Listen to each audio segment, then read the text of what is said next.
राहुल गांधी ने जेब काट के कराया पढ़ाई? राहुल गांधी जी का बैकग्राउंड उठाओ आप।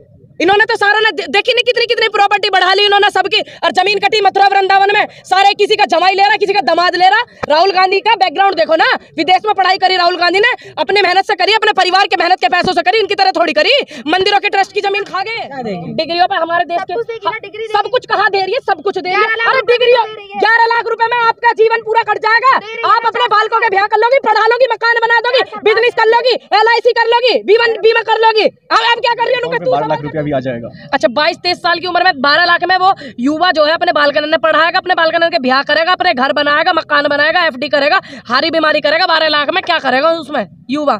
ये देश के जो ये नेता बैठे हुए हैं मंत्रिमंडल में, एक खांसी हो जाए पूरे हॉस्पिटल खाली हो जाए, गरीब के बालकों को थोड़ी होते हैं। और ना फिर वो स्वास्थ्य सुविधाएं दी जाने की, 4 साल बाद आदमी बीमार नहीं होता है, हर बीमारी परेशानी सबके रहती है। तो क्या करेगा उन 12 लाख में? अब जितने भी ये नेता बैठे मंत्रिमंडल में, MP MLA इनके जो है, जो इस बात को वेरीफाई करने में लगे हुए हैं कि हाँ जी जो है 4 साल की जो नौकरी है ये ठीक है, तो ये सारे के सारे अपने मंत्रिमंडल से पूरे इस्तीफा देवे। इस्तीफा देने के बाद जो 8-8 बार की पेंशन लेवे उसको त्याग पत्र करें, ठीक, उसके बाद अग्निपथ में ये भर्ती हो जाए अपने बाल को करने में। अच्छा, लेकिन ये अग्निपथ चलिए ठीक है, आप इसके मतलब आप इसके बारे में बता रहे हैं, लेकिन इसके चलते जो मतलब इतना देश भर में जो देश जल रहा है, इसका जिम्मेदार आप किसको मानते हैं? क्योंकि ट्रेनें जल रही है, बसें जल रही है। जो जिम्मेदार है इसमें ना तो मैंने देखा किसने जलाया, ये यूथ है, आंदोलन कर रहे हैं, ये इस भर्ती के खिलाफ है, लेकिन ऐसा थोड़ी जरूरी आप कह सकते हो कि वही युवा कर रहा है स्पेशल, ये नहीं कह सकते ना। हो सकता है नहीं कर रहा हो युवा, कोई और कर रहा हो। दूसरी बात, इन सब का जो जिम्मा है वो किसका है? वो सरकार का है, देश के। कहीं और कर रहा है, कहीं तो बीजेपी कह रही है, बीजेपी यही तो कह रही है कि विपक्ष ये करा रहा है। अच्छा विपक्ष क्यों कराएगा? विपक्ष को अगर इस तरीके की चीजें करानी होती, क्या आज तक कोई ऐसा निकल का है रिकॉर्ड की इस तरीके का कराया हो? अभी किसान आंदोलन हुआ जब कराया विपक्ष ने। दूसरी बात, ये जो काम, ये जो ऐसी नीति पालते हैं, ये लोग पालते हैं, कांग्रेस नहीं पालती है, ना विपक्ष के जो ये नेता हमारे वाले जो नहीं पालते ऐसी नीति, ये इस नीति को पालते हैं, इसी नीति को बढ़ावा देवे। और इनको इतना ज्यादा फिक्र है, देश से इतना प्यार है इन्हें। एक प्रवक्ता इनकी सिक्योरिटी में भाग गई, ढूंढे तो ना मिल रही वो, और इन्हें इतना प्यार है तो फिर कर देना रद्द ये जो ये लेकर आई अग्निपथ। सेना का प्रमुख ने कहा ये वापस नहीं होगा इसको। अच्छा ये बताइए, सेनाओं का कभी राजनीतिक पार्टियों में इन्वॉल्वमेंट होया? नहीं होता था ना। सेनाओं का क्या लेना देना है? जो सेना के हमारे प्रमुख होते थे उनको अपने उससे मतलब होता था, वो टीवी पर बैठ करके कभी डिबेट नहीं आज करते थे, ना कभी डिबेट में आए करे। उनका काम था देश की रक्षा करना, देश के बारे में बोलना, सैनिकों के बारे में बोलना, ना कि किसी पार्टी को सपोर्ट करना। ये पार्टी को सपोर्ट करने कहा था, आप सही मानते हो? और सपोर्ट करना क्यों पार्टी को सपोर्ट? ये बिल्कुल नहीं हटेगा। ये क्या मतलब है इस बात पर? जो हमारे एक्सपीरियंस वाले हैं, बख्शी जी और भी जो लोग हैं, रिटायर्ड कर्नल हैं और सेना के प्रमुख भी हैं, जो जिन्होंने इसका पूरा एक्सपीरियंस ले लिया और वो रिटायर होकर अपने घर आ गए, ठीक, उन्होंने कहा कि ये किसी लहजे से ठीक नहीं, ना देश हित में ना युवा हित में, तो वो गलत कह रहे हैं। बीजेपी तो बहुत फायदे। अब बीजेपी के जो मुर्गे बैठे थे टीवी पे लटक रहे थे सुबह से शाम तक, टीवी पे बैठ के बिलों के भी फायदे गिनवाए थे।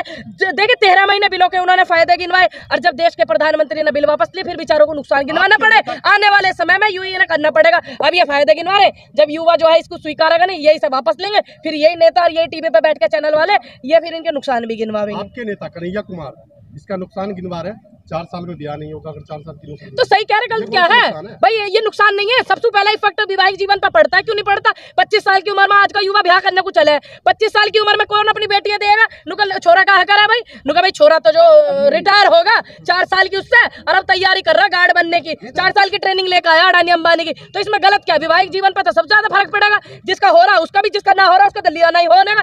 एक 25 साल का जो युवा है उसे रिटायरमेंट दिया जा रहा है, बुढ़ापे की उसको समझ के दिया जा रहा है कि भाई बुढ़ापे में तो रिटायरमेंट हो गए। अरे 71 साल का हमारा देश का गृह मंत्री, रक्षा मंत्री बैठे हुए, 72-74 साल का देश का प्रधानमंत्री बैठे हुए, कुर्सी छोड़ने को तैयार ना। अरे देश के युवा है, उस आंदो आगे, और वो हमारे युवाओं को, हमारे जवानों को वो ये बात कहते हैं कि 25 साल की उम्र में रिटायर हो जाओ। लेकिन ये भी तो कहा जा रहा है ना, जो मतलब जो 20 लाख रुपए 4 साल है। अभी मैंने आपको बताया नहीं, उन 20 लाख रुपए को जो 8-8 साल की 8-8 योजनाओं की पेंशन ले रहे विधायक, वे जो है उन पेंशनों को त्याग करके, अरे जो 20 लाख रुपए अपने बालकों को भेज के ये ले ले। इन जवानों जो 8 साल जिसने गोड्डे घिसे हो सड़कन पे चल चल के दौड़ करके, ये बताएंगे वे 4 साल के लिए क्या उस युवा में इतना जोश होगा? क्या इतना उसके लिए सम्मान की बात है जो अपने देश की रक्षा करे? बहुत मौके। तुम अपने बालकों को क्यों नहीं देते? तुम अपने बालकों को दो ना। तुम थारे बालक कैसे विदेश पढ़ने जा रहे? थारे बालक काय को चुनाव लड़ के विधायक बन रहे? युवाओं के लिए जवान, मैंने बोला था 8 महीने 10 महीने पहला किसान आंदोलन में क्या, तो राहुल गांधी का आप बैकग्राउंड उठाइए ना। राहुल गांधी ने जेब काट के कराया पढ़ाई? राहुल गांधी जी का बैकग्राउंड उठाओ आप। इन्होंने तो सारा ना देखी नहीं कितनी कितनी प्रॉपर्टी बढ़ा ली इन्होंने सबकी, और जमीन कटी मथुरा वृंदावन में, सारे किसी का जमाई ले रहा, किसी का दामाद ले रहा। राहुल गांधी का बैकग्राउंड देखो ना, विदेश में पढ़ाई करी राहुल गांधी ने, अपने मेहनत से करी, अपने परिवार के मेहनत के पैसों से करी, इनकी तरह थोड़ी करी मंदिरों के ट्रस्ट की जमीन खा गए। ऐसे करी राहुल गांधी ने पढ़ाई। पत्रकार महोदय, नेता किसी भी पार्टी का, नेता का ही बच्चा विदेश में पढ़ता है। अच्छा, अगर कोई व्यक्ति सुन लीजिए, गरीब का बच्चा जब तो जाएगा जब सिस्टम में करेंगे। स्पोर्ट्स अथॉरिटी ऑफ इंडिया कितनी बड़ी ऑर्गेनाइजेशन है, आपको भी पता होगा, जिसमें सभी खेल आते हैं। अभी इन्होंने कुछ समय पहले खेलो इंडिया चलाया था, खेलो इंडिया के दफ्तर खोल गए, और स्पोर्ट्स अथॉरिटी ऑफ इंडिया के जो दफ्तर है वो इन्होंने कुछ जगह पे बंद करवा दिए खुद, और खेलो इंडिया को बढ़ावा दिया। और जो स्पोर्ट्स अथॉरिटी ऑफ इंडिया के 20-20 साल पुराने कोच हैं उनको निकालने की तैयारी में लगे पड़े, ना उनकी तनख्वाह रही, ना उनकी पेंशन आ रही। ये देखो ना आप सिस्टम का किस तरीके से करे। इतनी बड़ी संस्था है स्पोर्ट्स अथॉरिटी ऑफ इंडिया। जो योजना सरकार ने निकाली उसकी तो काफी तारीफ सरकार कर रही है। अभी मैंने नुकसान भी गिनवाए थे, कितने नुकसान है। अब सरकार तो बिलों की भी तारीफ कर रही है, सरकार ने तो बिलन की भी तारीफ करी। नुका ये बिल ऐसे, और वे मुर्गे लड़ने बैठ जावे थे टीवी पे, ये बिल के ये फायदे। और फिर जब एकदम सुबह 8 बजे देश के प्रधानमंत्री ने बिल वापस लिए तो सारे पत्रकारों को हालत खराब होगी, उन्हें नुकसान गिनवाने में। कांग्रेस का भी एक मुर्गा होता है। क्यों बोला, मैं तो ये कहूँ क्यों इस तरीके की गलत बात पे वो करते हैं, जब देश की जनता नहीं चाहती। मैं तो सही बात बोलूंगी, बताइए, जब जनता नहीं चाहती तो क्यों करते हो? करने का तो काम इनका ही है, कमने का काम इनकी तरह यही करते हैं। ऐसी डिबेट इनके मर्जी से डिबेट होती है टीवी पर, कांग्रेस की तरफ से नहीं होती। सारे चैनल इनके उसमें दिखाते हैं, सभी को पता है देश का मिनिस्ट्री मीडिया का क्या हाल है। 5-7 चैनल जो उन्हीं पर मुर्गे लड़ाए जावे, और वे 5-7 चैनल, कोई इनका राज्य मंत्री, कोई कुछ है, कोई सांसद है, कोई कुछ है इनका। कांग्रेस के पत्ता क्यों जाते हैं वहाँ पे? अरे जब एक बात बताओ, सम्मान के लिए चौथा स्तंभ कहे जा मीडिया का, तो सम्मान न करे, सम्मान की बातें करना पड़े। एक बार तो बहिष्कार किया था आप लोगों अब एक बात बताइए, जब हम जनता की आवाज उठावेंगे तो जाना तो पड़ेगा, नहीं जाना पड़ेगा? नहीं तो आपको क्या लग रहा है कि जो 75% जो निकाले जाएंगे, सरकार ये भी तो कह रही है कि 25% पे ध्यान क्यों नहीं? हाँ, वो 25% रखे जाएंगे, 75% अडानी अंबानी का गोदाम के बाहर नौकरी करेंगे नीली वर्दी पहन के। नहीं, वो ये कह रहा है कि आप ध्यान दो 25% पे। क्या है? अरे भाई, आप 75% को ज्यादा ध्यान दोगे कि 25 को दोगे? नू बताओ ना। अरे इनका क्या भरोसा, सारी बात छोड़ो, क्या भरोसा कि ये 25% को देवेंगे? क्योंकि जैसे 2 करोड़ रोजगार देने की बात करी थी, 10 लाख पे लाकर रोक दिए। और वे जो 1.5 लाख पद खाली आर्मी में, उन्हें क्यों ना भर लेते हैं ये? लेकिन जो बाकी बात की कर लेते, भर्ती निकालते। भी तो कह रही है कि जो युवा को रोजगार देगी तो उसमें डिग्री भी तो देगी ना। क्या देगी? डिग्रियों पे हमारे देश के डिग्री सब कुछ कहाँ दे रही है? सब कुछ दे रही है। अरे डिग्री 11 लाख रुपए में आपका जीवन पूरा कट जाएगा। आप अपने बालकों के ब्याह कर लोगी, पढ़ा लोगी, मकान बना दोगी, बिजनेस कर लोगी, LIC कर लोगी, बीमा कर लोगी। अब क्या कर रही है? तू सवाल कर, तू कर, अब सुनने में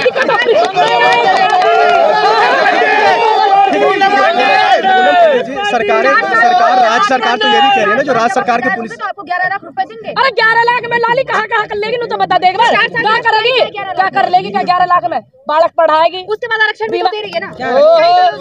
अच्छा, जो पूरी की पूरी पुरानी जो हमारी आर्मी है, जो पुरानी व्यवस्था निकली हुई है, उसमें तो स्वास्थ्य सुविधा भी है, पेंशन भी है, कैंटीन सुविधा भी है, सब कुछ है। और 4 साल में क्या देश के युवा में वो जवान में जो जुनून होगा अपने देश के प्रति? कौन माँ है ऐसी जो अपने बेटे को 4 साल के लिए भेजेगी? माँ बताइए, सारी कमेंट करके बताइए। सिखाएंगे भी तो सब क्या? अरे भाई फास्ट फॉरवर्ड चलती है, 4 साल में सीखेंगे। एक जवान को बनने में 4 से 6 साल लगती है, पता है आपको ये बात? आपको क्या लगता है? सरकार इतनी जल्दी सिखाएगी 4 साल ज्यादा सिखाएंगी। अब तक ये अपने मंत्रियों को और ये नेता जो इनके प्रवक्ता बैठे उन्हें बोलने की तमीज ही सिखाने में, जवानों को तो ये क्या कुछ सिखावे?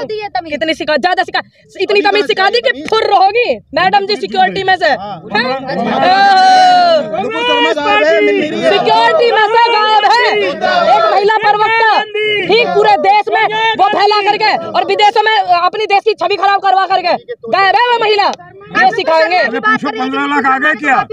11 लाख की तरफ 15 लाख आ गए? माफी मांग ली, अच्छी बात है। माफीनामे का हाल तो इनका काम है, ये ऐसी गलती जानबूझ कर करते हैं, फिर माफी मांग ले।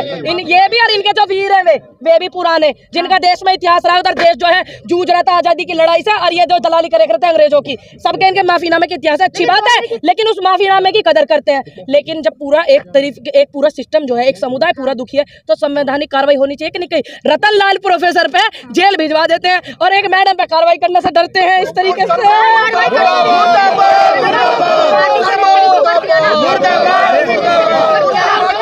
पार्टी से निष्कासित कर दिया ना, पार्टी अभी से एक सवाल का जवाब दे दो, 1 मिनट भैया, एक सवाल का एक जवाब दे दूं। पार्टी से निष्कासित कर दिया, अरे मैं तो बोलूं लाल थमी रहा है। जब पार्टी से निष्कासित कर दिया, ऐसे काम करने की जरूरत ही क्या थी? इनके जो संघ वाले हैं ये इस तरीके का सिस्टम नफरतवाद फैला में और ये हेट स्पीच देते हैं। सुन जाइए, हमें भी पता, मैं भी सनातन धर्म से हूँ, मुझे मत बताइए क्या सही है क्या गलत है, ठीक है? मेरा सनातन धर्म ये नहीं कहता कि मैं किसी धर्म का अपमान करूं, मेरा सनातन धर्म नहीं कहता।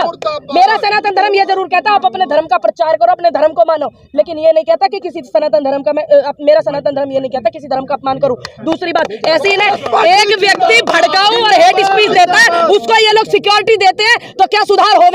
पार्टी से निकालने के धमकी मिल रही तो सिक्योरिटी तो दी जाएगी ना। अरे अब फिर सिक्योरिटी में से गायब कैसे होगी? उस बात को बता, तू घनी वकालत कर रही ना, बता करूँ ना पार्टी की बात, जब पार्टी उनकी है सत्ता में।